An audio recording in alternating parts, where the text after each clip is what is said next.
Thanks for having me. My name is David Barber, and I am the DB in DB and the Soho 96, which is a jazz fusion project that I just finished up the first album.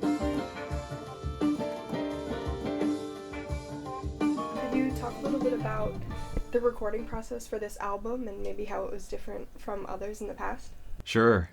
This one, it was kind of a reunion of musicians that I used to play with, but we're scattered around the country right now.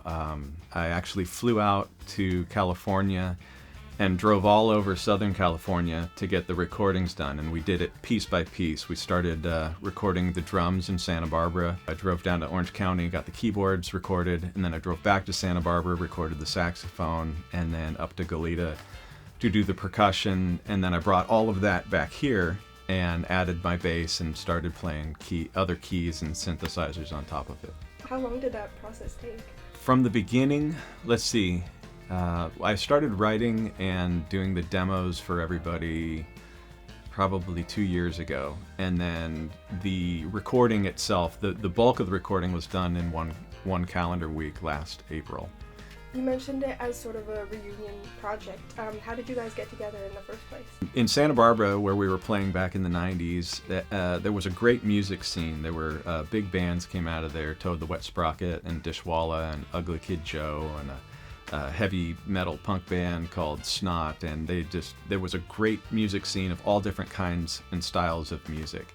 And basically, there was one old man named Sid who really wanted to support the musicians, and he had a lockout. Basically, it looked like storage facilities, and they were all filled with bands, and they were all bands from Santa Barbara and all the different kinds of music. So we would all be in there practicing at various hours of the day, and sometimes you'd pop out and you'd meet new people, and then you'd go over to their place and jam. They'd come to your place and jam, and so there was this big kind of melting pot of different styles. I ran into a guitar player named Dan Zimmerman. He was playing kind of in a avant-garde rock band. I was playing in a more singer-songwriter rock band, and but we both loved jazz fusion. So we decided to start writing some stuff together. And we paired up with a drummer named Bucket Baker. He was touring with Kenny Loggins. He played with Boz Scaggs. He recorded with Michael Jackson. He played with Macy Gray, Justin Timberlake. So he was kind of the guy, but he was our drummer. And then we had Kevin Winard, who is a fantastic Latin percussionist, and Justin Claveria playing sax. And that was kind of the original core group. One thing that really stands out about this album that we noticed with the song titles are so unique. Could you talk a little bit about what inspired your titles? Oh, that's Dan and I have a sense of humor, so we tried to kind of infuse that humor. When you're dealing with songs that don't have lyrics, you kind of go with a feeling. And Fricka actually came from a friend of mine named Chris McClure, who would often talk in gibberish. And one of the things that he would often mumble is Fricka, and so that just little piece of gibberish always stuck with me, so we decided to name a song after that. And was the song Second Beach inspired by Second Beach here in Rhode Island? It actually was. The origination of it was obviously some stuff that I had many, many years ago. It just started with a bass, kind of a bass line with harmonics, and it was a very kind of soothing thing. And we tried to make a song of it back then, but nothing really took. And then the artist that I was playing with at the time, Jeremy Kay, I took it to him, see if it would inspire some lyrics and things. And he came up with that guitar riff that's just kind of peppered throughout, but again, didn't quite make a full song. And then it was a night that we were down at Second Beach, hanging out with some good friends. We were watching the local band Moment's Notice, and it was just a beautiful night, beautiful sunset. And it just kind of struck me at that point just to let that song be what it wants to be, which isn't, do a melody, do a bridge, do a solo, blah. Just cast all that aside and just go with kind of a vibe. So that was kind of the Second Beach inspiration of it, was when it kind of just became, let it be what it wants to be. What's the process like to copyright your music? Have you encountered any roadblocks or obstacles when trying to copyright things?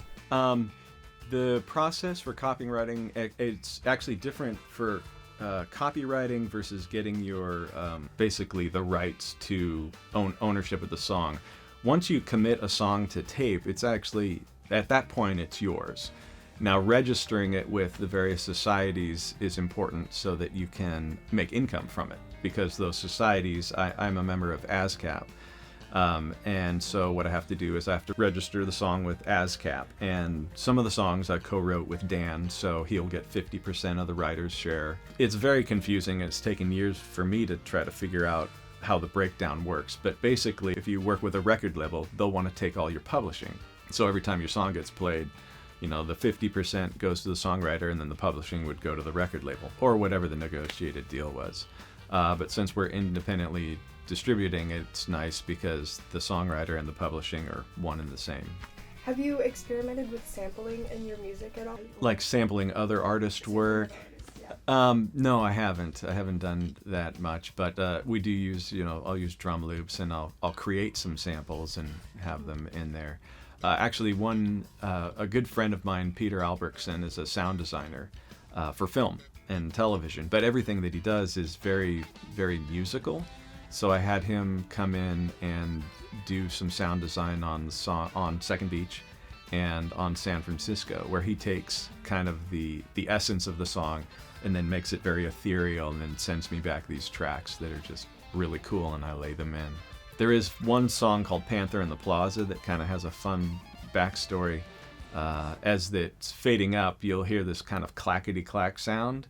Again, it's kind of influenced by my friend Peter, who's a sound designer, who says, music is all around you all the time. Like, the world is music. So whenever he creates something, he tries to make it out of organic sounds. So I was out in LA mixing a movie, and I just was down in Burbank at the Burbank Plaza early in the morning getting a Noah's bagel. And this guy was out there with a pallet jack.